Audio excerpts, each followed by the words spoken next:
Elon Musk plans to get humans to Mars in 6 years. What year is this article from? Oh, from almost 6 years ago. But so far it seems that we are not even close. But okay, Elon Musk is famous for, let's say, setting very optimistic deadlines. Obviously we're not going to Mars this year, or next year. But perhaps eventually we will go to Mars.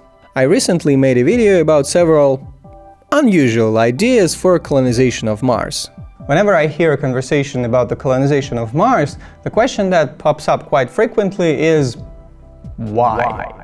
Why bother spending billions of dollars trying to colonize a barren planet? Aren't we better off spending this kind of money on trying to solve problems here? As a person who has been interested in space for decades, who loves sci-fi, who wants to know more about the universe, I don't have that question, but I could easily understand why other people would. And yet space companies like SpaceX or space agencies are seemingly planning on sending humans to Mars one day and are even doing something about it. But still, why? Let's talk about this in detail. What reasons are there for and against colonizing Mars? Should we do it, or it is simply a terrible idea? My name is Andrei, and this is Cosmos Elementary. Some of you might be aware of a little company called Mars One, the one that was planning on creating the first ever human colony on Mars and basically making a reality show out of it. The company went bankrupt, and some people even thought that the whole thing was a scam. But this story at least demonstrated that there was a certain amount of people who thought they were ready to go to Mars and leave Earth forever. Mars One wanted to send volunteers to Mars, and they claimed they had received over 200,000 applications. Even if it was true, obviously not all of those applicants were actually ready to leave Earth for good. But still there were some people who went through several rounds of selection. And apparently there actually were people who were seriously considering going to Mars and staying there for the rest of their lives. But that's a long story, and I'll make a separate video on that. Today we simply cannot safely send a human to Mars. A lot of issues have to be solved before that, but it's not something completely impossible. It's more like a matter of time, initiative and money. But today I'm not talking about what's ready and what's not, I'm talking about why even go to Mars in the first place. We can look at it from different perspectives. Should it be a short-term expedition, or we need to create a small permanent research base similar to the ones in Antarctica? Or perhaps build cities on Mars and transport thousands or even millions of people there? Maybe even terraform the planet? There's a whole spectrum of opinions concerning even the most basic aspects. Some people believe we straight up must not send humans to Mars. At least not in the near future. And not only, let's say, skeptics of space exploration ask whether we should go to Mars. In 1991, an essay came out, and it was called "Why Send Humans to Mars?" It was written by no other than Carl Sagan, a famous astronomer, science communicator, a writer, a person involved in such staples of space exploration as the Voyager mission. A man who inspired many to learn more about the universe. Even he didn't think we had to go to Mars as quickly as possible. It's actually surprising how many of his points from the essay from 30 years ago still apply today. The largest problem the essay touches on is the immense cost. Sagan wrote that at the time it was estimated to cost up to $500 billion. In comparison, the whole Apollo program cost about $25 billion, which is over $200 billion in modern-day money. But also he wrote that the problem of that estimate was that, well, it was kind of pointless. The thing is that we could make somewhat realistic estimates if we had a detailed mission design, ready-to-use tech, but we didn't have that 30 years ago and we still don't. Even today it is hard to give a realistic estimate, but still it is usually thought to be in the billions, probably hundreds of billions. In 2021, the budget of NASA was about $23 billion. So yeah, such an astronomical cost is a kind of a problem. So here are several ways to go about it. Not to make people angry with the idea of spending so much money, we could make it so the trip to Mars, well, didn't cost so much money. Thanks, Cap. So basically, we need to optimize the process, develop new technology, and make it not just cheaper, but many orders of magnitude cheaper. It doesn't seem that in the nearest future there will be any meaningful progress. SpaceX is supposed to be working on that, but still it's kind of vague. In a 2016 presentation, Elon Musk estimated that at that time it cost about $10 billion to send a single person to Mars. In that case, building the whole colony doesn't seem very realistic. Then he said that the cost for a one-person ticket had to be reduced to $200,000. So we need to make it 50,000 times cheaper. 50,000 times. Again, Musk had quite optimistic estimates of how much cheaper they could make spaceflight with their Starship, but taking into account that just a few months ago, quote, Musk asked employees to work over the weekend as company faces risk of bankruptcy, I would at least take that with a grain of salt. But perhaps it's impossible to make it that much cheaper in the near future. Sure, there's definitely some progress, and it could probably be done someday, but not like in 5 years. And that doesn't mean we shouldn't try. So next, sure, going to Mars is expensive, but what if we could not only make it cheaper, but also profitable? That's a good motivation right there. But is that possible? I'm going to talk about that as well. And finally, we can make it seem worth it with some kind of high purpose. Well, more on that later. First, why Mars and not some other planet? Well, it seems to be our only option so far if we want to become a multiplanetary civilization. Sure, there is also the Moon, but that's not that exciting. And also, there is little to no atmosphere. But to be fair, the first permanent base on the surface of other celestial bodies is probably going to be the Moon. What else? Mercury? Too close to the Sun? Venus? 460 degrees centigrade or 860 Fahrenheit, immense pressure, clouds of sulfuric acid. No, thanks. Though there is an idea to create a base that would fly at the altitude of tens of kilometers where conditions are more Earth-like. But so far that doesn't seem to be more realistic than a base on the surface of Mars. Moons of Jupiter, let's say Callisto. That's too far. So in spite of its weak and unbreathable atmosphere, what remains is Mars. Its conditions are not that extreme comparing to other options, and also the length of the day is similar to that of Earth. There are some resources like water ice and so on. So if we really wanted to, and let's say we've already conquered Moon, the next logical step would be Mars. As long as a lot of this is about money, let's talk about that first. Could we make colonizing Mars profitable?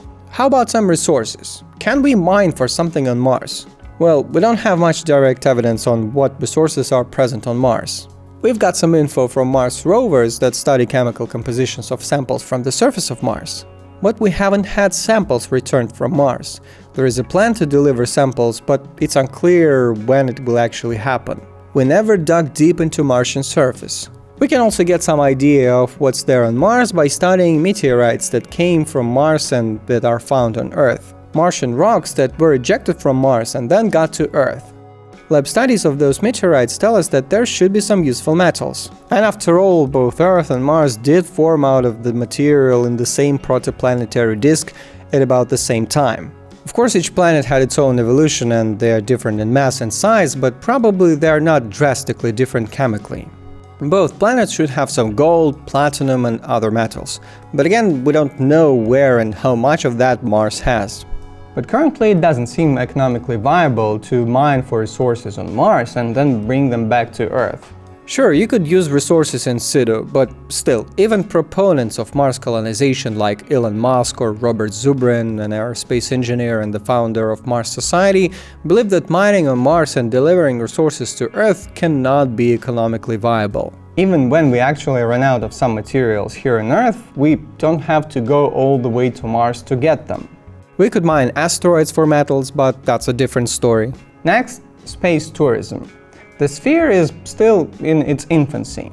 But a couple-hour-long suborbital flights or a couple of days in the lower Earth orbit is one thing, but traveling tens of millions of miles to Mars is a completely different story. The launch window to Mars opens like every 2 years or so. A one-way flight is several months long, so the whole tour could last around 2 years. most of which people are going to spend on the way to Mars and back to Earth, probably in not the most comfortable conditions. But it is still not hard to imagine people who would actually do that. But those people also would have to be rich. Obviously, it would be super expensive, so the same problem here. To be able to make money this way, the cost has to go down many orders of magnitude. So perhaps tourism won't be a thing that will kickstart the whole Mars colonization. I've mentioned Robert Zubrin. He also wrote a book and multiple articles about colonization of Mars and about the economics of Mars colonization. So he has an idea on what could make colonizing Mars profitable, and Elon Musk agrees with him. First, Zubrin compares future colonists of Mars to the people who came to Americas and Australia from Europe. They were also supposedly told that that was not practical, and look where we are today. Yeah. I think it's not the same thing. Europeans went to a place where, well, they had air to breathe and they could find food to eat. Even if the situation looks similar on the surface, it doesn't mean that the outcome would be the same, especially taking into account how much more difficult going to Mars would be. And the money problem? Zubrin writes that the main source of income is going to be ideas. So basically he writes that under such circumstances in the harsh environment of Mars, colonists would have to develop some new tech. Like they won't have a choice, and those new technologies would be useful and could be licensed to people on Earth. Sort of export of ideas. Well, that's not very specific, especially for a project that would require so much investment. At least in the case of tourism, we could make some estimates, but how do you predict what you would invent? Imagine, you come to some high-profile investor or even to some government and say, so you give us $1 trillion, we go to Mars. It's going to be real tough over there and we will start inventing something. Probably. Of course, some new technologies should come out of such a difficult project and perhaps progress would move forward. But I think it's hard to motivate such a project with some abstract hopes of inventions. There's also another option, and Carl Sagan touched on it in his essay. So there are so-called spin-off technologies. While developing various tech for space exploration, some of that tech or its byproducts become used in everyday life. There are multiple lists of spin-off technologies on the internet, and not all of the things that are listed there are actual former space tech. For instance, the invention of Teflon is sometimes attributed to the Apollo program, which is not actually the case. Even if it was the case, Sagan asked whether it would be reasonable to spend so much money on exploration of the moon, hoping that it would also help to create better frying pans. Let's say we needed better frying pans. Even if that Teflon thing was true, wouldn't it be easier to use money directly on researching frying pans? Wouldn't it be cheaper? Sure, you don't always know what you will invent, but still. Spin-off technologies are cool, and a lot of the things that we use today in everyday life initially came from some research. But in the case of space exploration and especially some fundamental research, it's almost never a main goal. But Zubrin seems to consider it to be one of the main possible drivers of the whole Mars colonization. So at least today, a desire to earn some money doesn't seem like a good reason to go to Mars. Money will probably be mostly spent, and yeah, maybe some new spin-off technologies could come out of it. And yet, in some distant future, it could become drastically cheaper and even profitable. The question is, when? Also, perhaps it could be done more easily, not by a single country or a company, but in a huge collaboration. But that is also hard to imagine. But money is not everything. What about some high purpose? After all, not everything we do must have obvious practical benefits. Musk frequently talks about the goal of making humanity an interplanetary civilization. Well, I would like to become that. But that in itself won't make most people believe in that goal. But also Musk says that we have to do it if we want our species to survive. That sounds like not a bad reason. But before talking about catastrophic scenarios, let's talk about the growing population of our planet. Some people say going to Mars could solve that problem. Okay, let's see. This is not a photo taken by a Mars rover. It's Atacama Desert in Chile. And you know what people don't normally do? They don't go to live in Atacama Desert because of growing population. Even though Atacama is one of the driest and most lifeless places on Earth, it is still a paradise comparing to Mars. You don't even need to fly tens of millions of miles through radiation to get there. Do you know what place also has a lot of space and very few people? The whole continent, where only 4,000 people live at maximum. Antarctica. Its area is actually 1/10 of the whole Mars surface area. Do people move to Antarctica to escape overpopulation? But at least there is, air, and that's not all. In the optimistic scenario, Musk talks about a human colony on Mars of 1 million people by 2050. This million probably won't solve overpopulation problem. In the recent years, the population of Earth has been increasing by about 200,000 people annually. So to battle overpopulation this way, we would have to send hundreds of thousands of people to Mars each year. It doesn't seem that we will be able to do that anytime soon. Now actually yearly population growth rate percentage drops annually. It used to be 2% in the 70s, now it's only 1%. The overall population of course increases, but the percentage becomes lower. And also we shouldn't forget that Mars is a cold, barren desert. Terraforming Mars, creating breathable atmosphere, some defense from radiation, better climate. All that so far sounds mostly like something from science fiction. Sure, there are a lot of space threats, and the conditions on Earth become worse. But if we are so concerned with the survival of humanity, aren't we better off spending this kind of money and resources on trying to save Earth and solve problems like global warming, instead of trying to move to the already dead planet, where you can't even walk freely without a spacesuit, and I'm not even talking about radiation. That doesn't mean that some research based on Mars shouldn't coexist with the attempts of trying to solve problems here on Earth, but to run from those problems to a dead planet. Then there are threats that could destroy our civilization. And the argument here is that if something happens here on Earth, there at least will be some humans remaining on Mars. That could be a valid point. There are many threats, and those that are hard or impossible to predict. And we shouldn't forget about our own stupidity and the ability to start a nuclear war. An asteroid could hit Earth and cause mass extinction. The probability of such an event is really low, though it's not zero. I don't know about you, but I wouldn't like to go extinct. But again, is going to Mars an actual good option here? If we're worried about that, again, aren't we better off spending this much money on creating a good planetary defense system to protect us from the hazardous asteroids? Instead of hoping that in the case we all die here, at least a few people survive on Mars. The conditions on Earth are going to become not suitable for life before the sun becomes a red giant. In a billion or so years, because sun gets constantly brighter, it will be simply too hot here for life on the surface to survive. Then Mars could become a good option. But a billion years? A threat so distant in the future will never motivate humans to go with such a difficult plan, especially if we can't even deal with current problems that can have terrible consequences in the next decades. But a billion years? What will even remain of us in the billion years?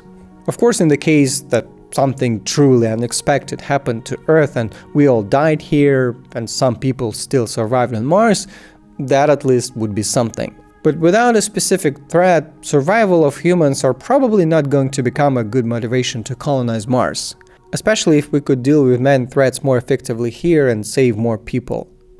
So this argument is not a clear cut, though it has a right to exist. But what about the desire to explore, to go beyond?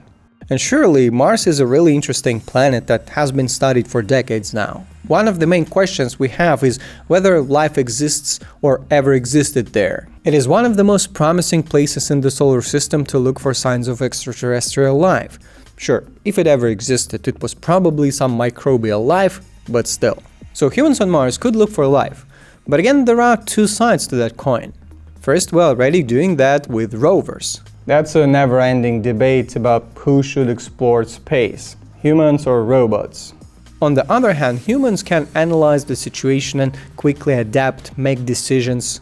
On the other hand, robots can work for months and years without rest, in conditions humans could never work for so long, or it would require creating the whole infrastructure. Also, technology gets better and better, and robots can do more and more. Still, some scientists say that it's better to see everything with your own eyes and not through cameras.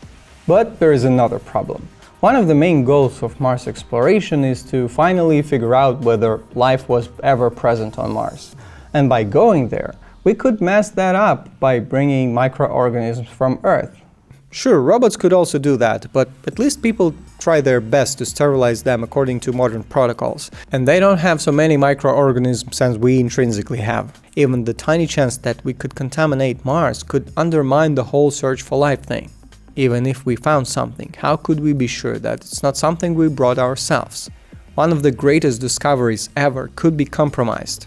Or else, let's suppose life actually exists there. What if we could destroy some ecosystem with our contamination? That's why there is an opinion that we must not go to Mars as long as there is the slightest chance that life exists or existed there. First, we need to make sure that life has never existed there, and only then go. So it's not that obvious. There are other arguments for colonizing Mars. A project of this scale would inspire new generations of scientists and engineers. Which is true, but is that enough to justify it? Speaking about money, it's not only spending money but also creating jobs and new tech. But again, countries could create jobs when solving many of the issues here on Earth. Political ambition also could be a motivator here. That was one of the main drivers for space exploration during the Cold War, and that's how we sent the first human to space and set foot on the moon, but that's unlikely to work today. So I tried to look at this issue from different points of view and find arguments of people who were involved in that sphere. And there isn't a single definitive answer. While technologies develop, rockets and radiation shielding get better, the more we know about the Red Planet, the easier it will get. As I've said multiple times, I believe we will get to Mars one day. How exactly it will happen, hard to say. And still, I'd be happy if it were to happen in our lifetime. And what do you think? Do you think it's worth it? When do you believe we will start colonizing Mars, or will we ever do it? Comment down below. Links to all of the sources I used are down below in the description, and thanks for watching. Bye!